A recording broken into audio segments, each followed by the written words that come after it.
We're Inspired in Higher Ed, the podcast where we explore the inspirations driving innovation and research at UCCS. From groundbreaking discoveries to curious passions, our guests reveal the journey that led them to their academic interests. So tune in and join us, Dr. Blackburn and Dr. Grant Clayton, on a journey of academic discovery.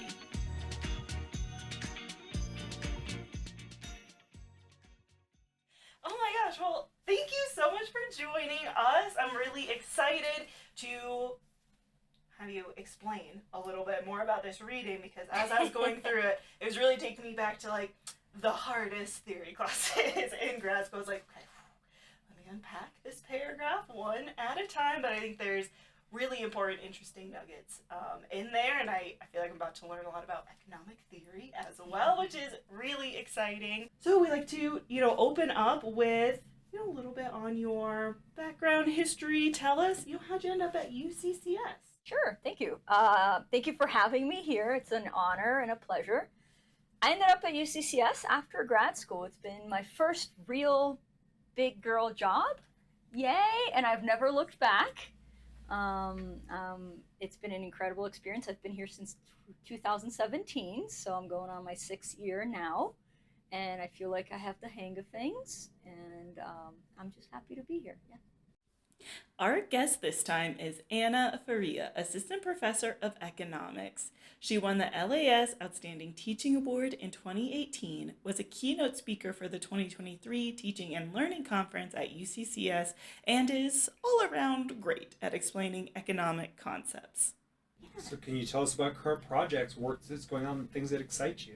What I'm working on right now is a booklet for the Center of the Study of Government and the Individual, which is a center here at UCCS that likes to look at the relationship between freedom, public policy, and so on in Colorado and across the United States.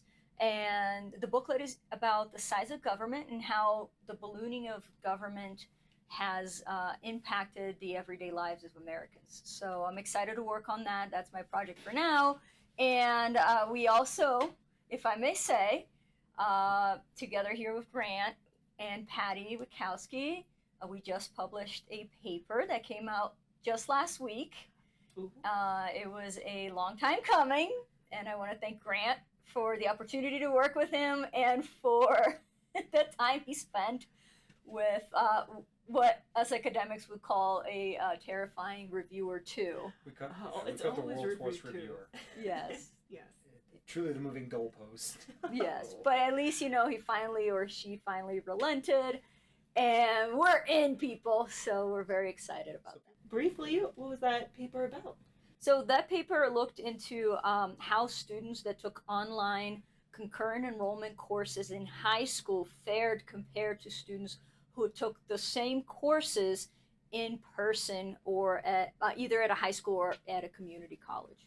And as it turns out, the results showed no statistical significance between the GPA or credit hours earned between the high school and college setting for these dual or concurrent enrollment partnerships. Good news, right, for those folks working on transfer agreements and worrying about educational formats. Information on that research is in our show notes for you. Tell us a little bit about, the paper that most influenced and inspired you. So when I got the invitation for the podcast, I was really excited because I'm always happy to talk about this paper. It's actually a relatively short paper that was published in 1945 in the American Economic Review, which is the leading journal, always has been the leading journal within our discipline.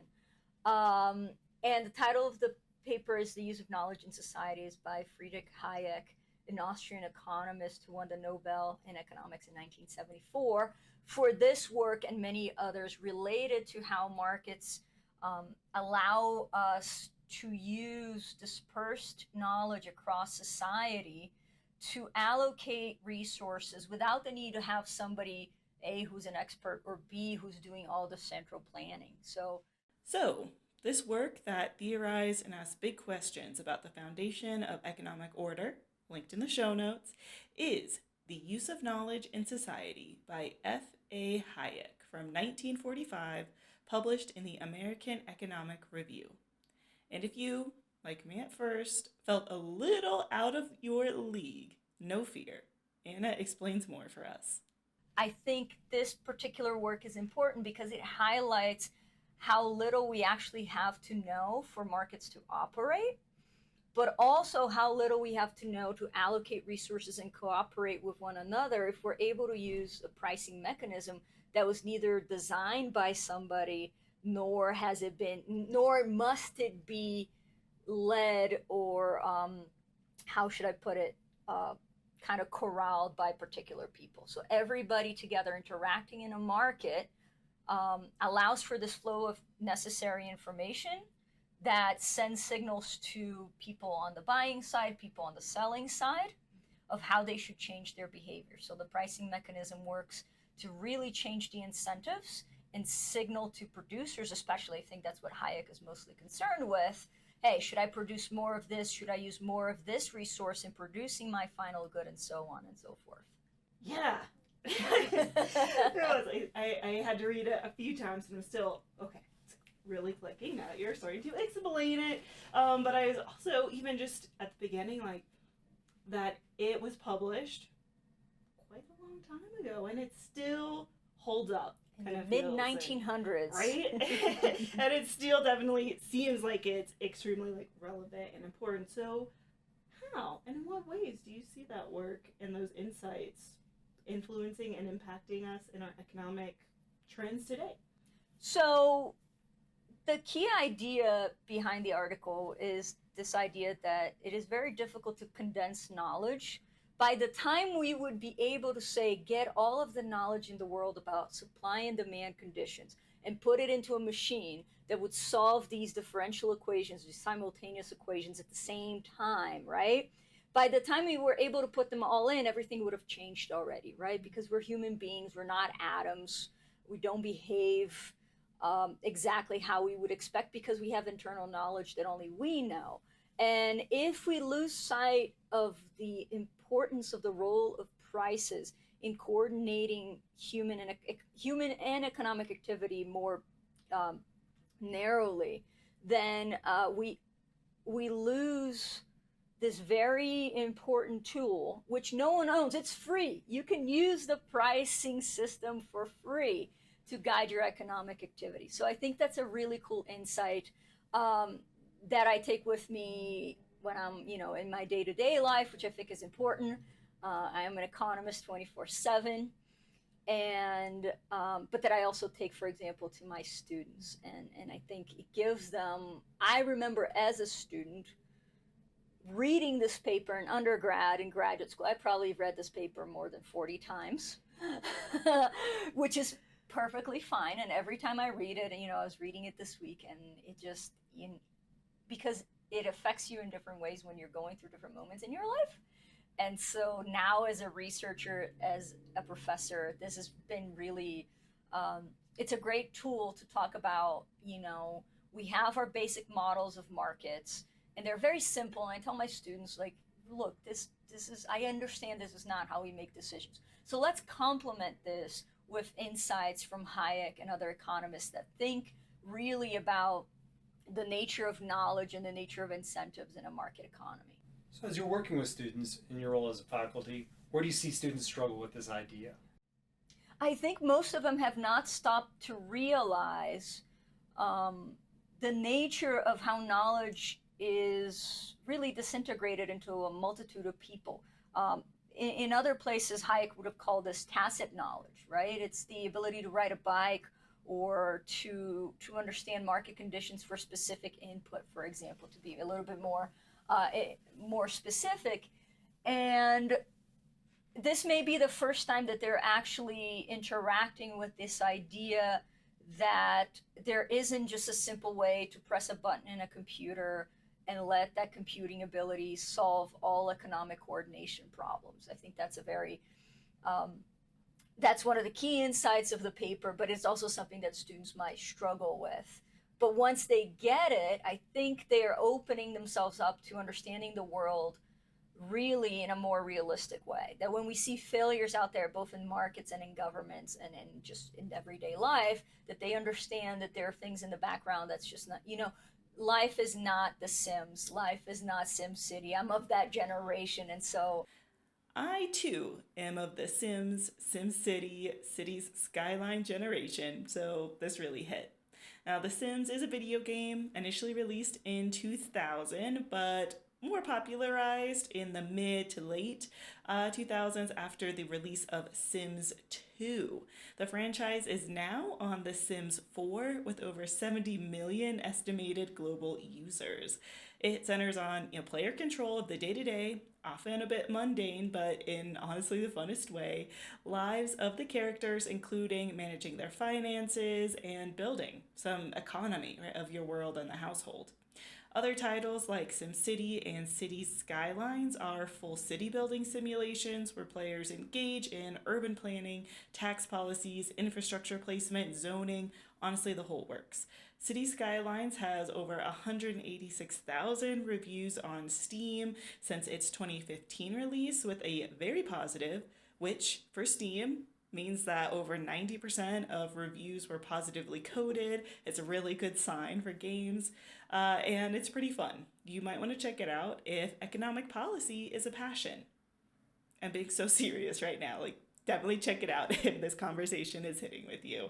But life, of course, is not these popular games. Anna explains the issue with our life simulated thinking.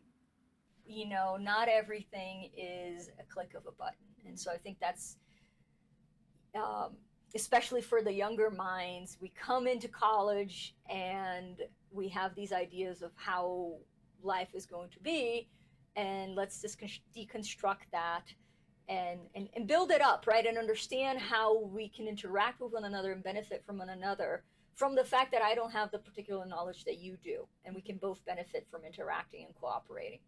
What role or kind of influence maybe do you see our, increasing social media landscape, just our information economy has changed so much since the mid-1900s when this was written? Do you see kind of our ability to sort of consume so much more information, experiences, kind of interacting, improving, or maybe undermining some of those lessons? As it feels like even though we consume more information, perhaps the quality, the depth of that content, those interactions, that understanding we have of people certainly varies when it's That's a really good question. I think he would see the internet as, and he passed away when the internet wasn't widespread to the extent that it is today. And I think he would see it as a great opportunity really to speed the process through which this information would both flow and be generated, right? So where somebody might say, a critic might say, well, look, we have all this computing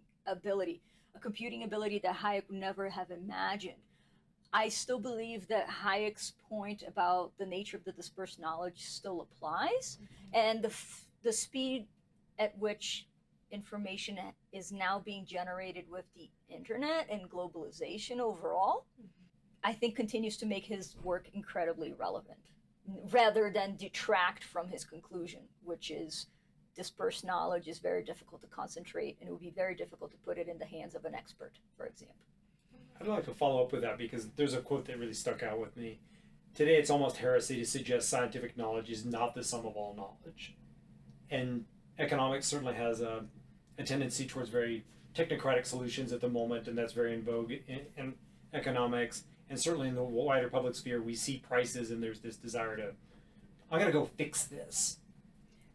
So I think that our discipline of economics has really gone towards a path of mathematizing or over mathematizing the discipline. There are pockets within the economic theory that are much more related to Hayek and others who focus on the role of ideas, less so this empiricism and scientism that seems to have taken over. I see value in both. So, for example, what I do in my class and in my work even is I present the theory and I explain this is a simple way of thinking about the world. Models are intended to do that. A model is useful insofar as its assumptions are reasonable and its conclusions mirror what we see in the world once we've removed the complexity. Once we've removed the complexity, then removes really all that there is to the human experience.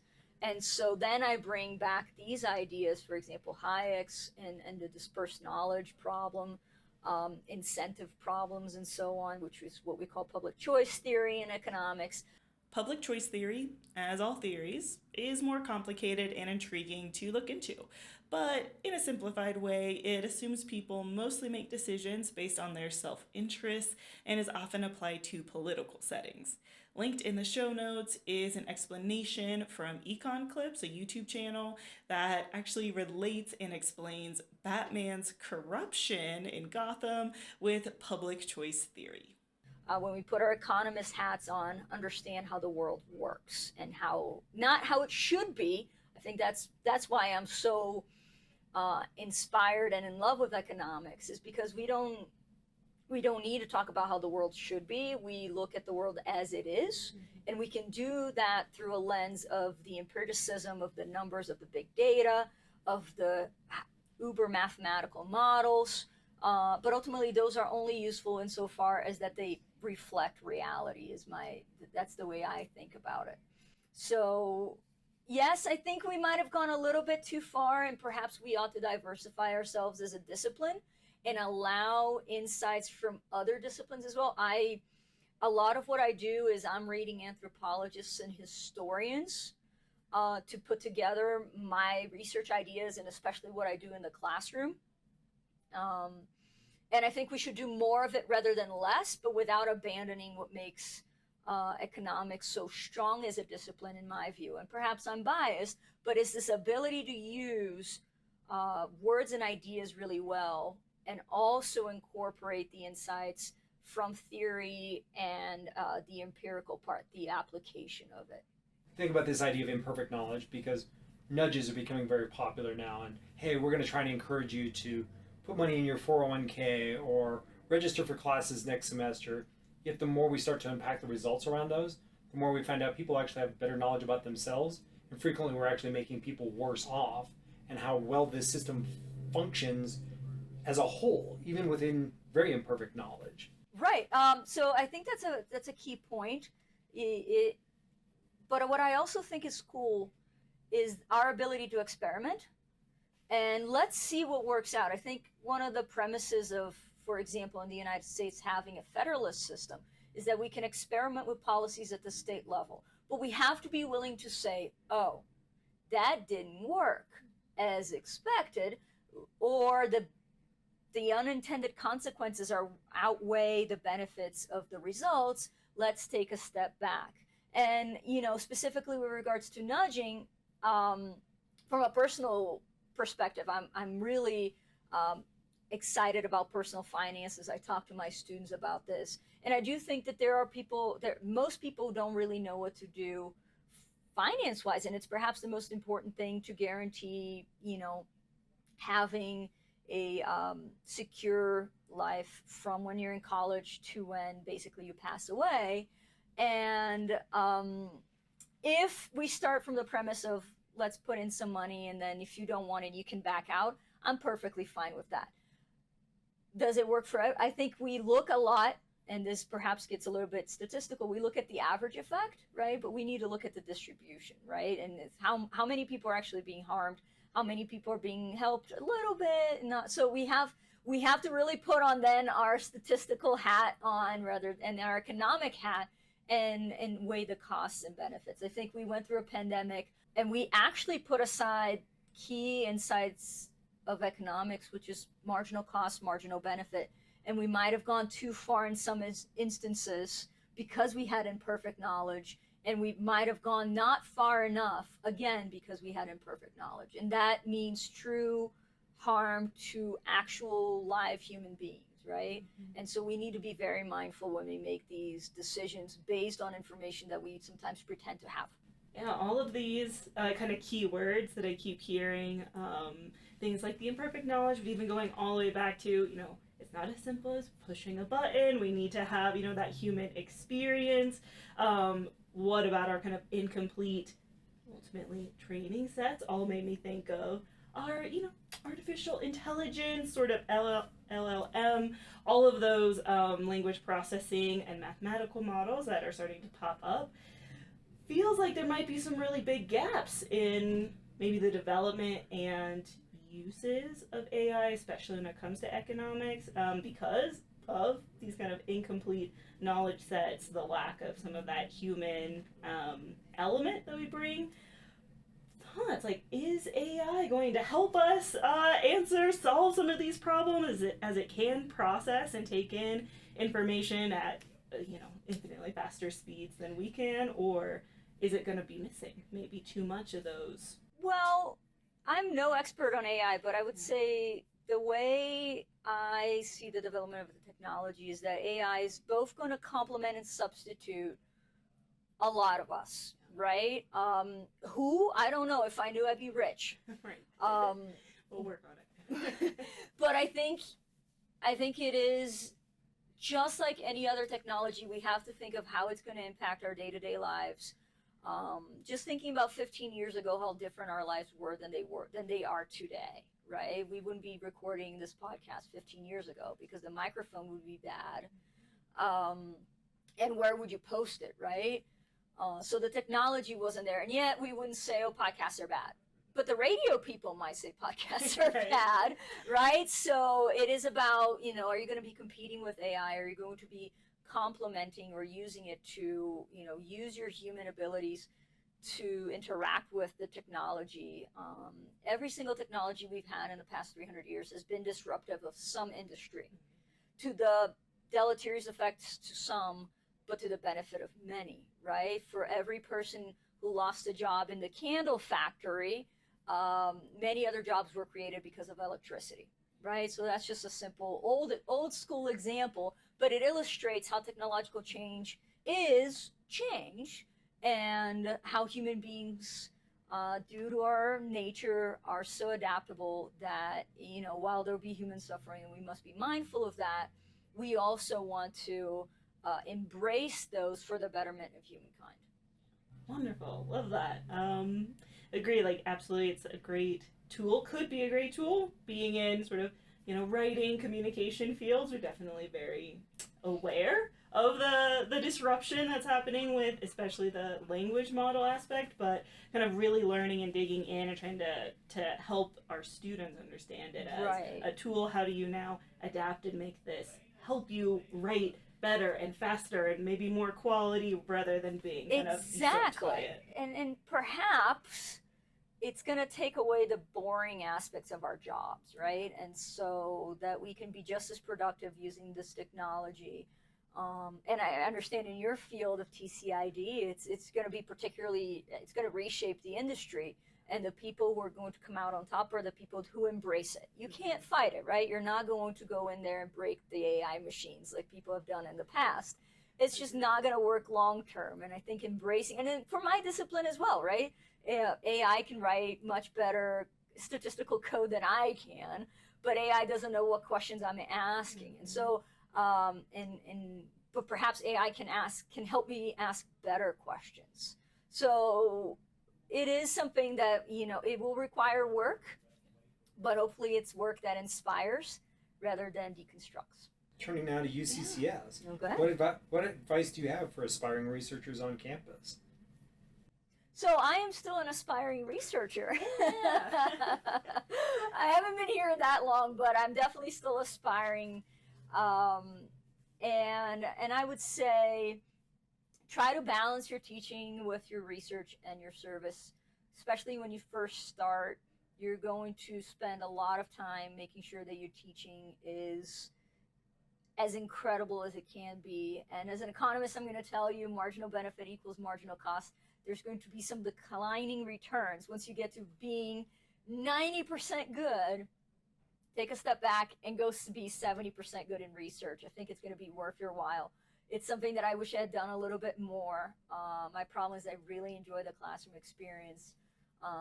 So my solution around it was to start writing about teaching. So that helps too. So that's something that I would definitely recommend. And take a step back. You don't need to do as much service as some people might tell you to do. And this might be, especially for junior faculty, a really important piece of advice. So balance everything. Simple. Wonderful. What about any advice for maybe our undergraduate students thinking about grad school or?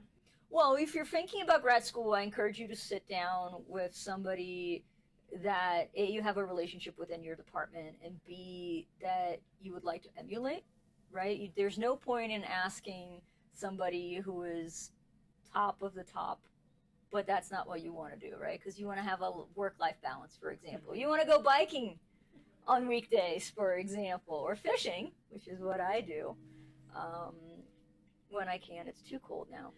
But and go sit with them and ask what they did, ask what they wish they had done, and what they wish they hadn't done. Really focus on, if you have the time, I think it's a decision. The sooner you make that decision, the better. You know, figure out what classes you need to be able to have a good kind of a full picture before you apply to the programs. I know that I did it a bit too late in my undergrad. So if I had had more time, I would have, because of the nature of my discipline, taken more math classes. So that would be my primary recommendation for people who are looking into graduate school. Lightning round. Right. What's your favorite place, aspect, or thing about UCCS? Oh, okay. I really like Clyde's. I really like their food. I'm always very happy when I go there, when we bring speakers to campus. Always mean to go grab a beer there, but I never have. No, but I really, I enjoy the opportunity to work with a great group of people. I've met people across disciplines that I've interacted with inside and outside of the university, and that's been great.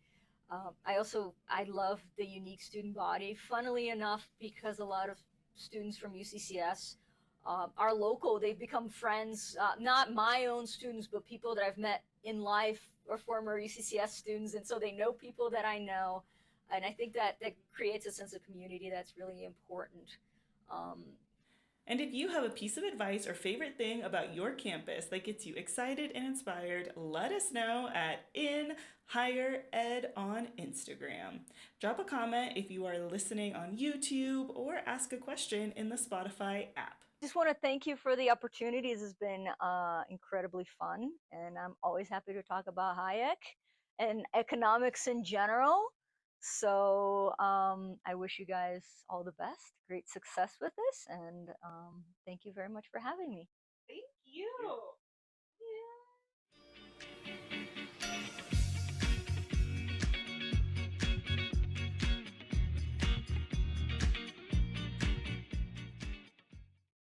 Thank you so much for listening to our first drop of episodes. Moving forward, we will have one guest a month, so look for and listen for those new releases. Our fourth episode is going to dive into the social iconography of Chinatown and immigration districts in many historical cities. Stay tuned and come back to us in March for that conversation. Add us to your feeds, subscribe, and like so you get all of the inspired in higher ed conversations.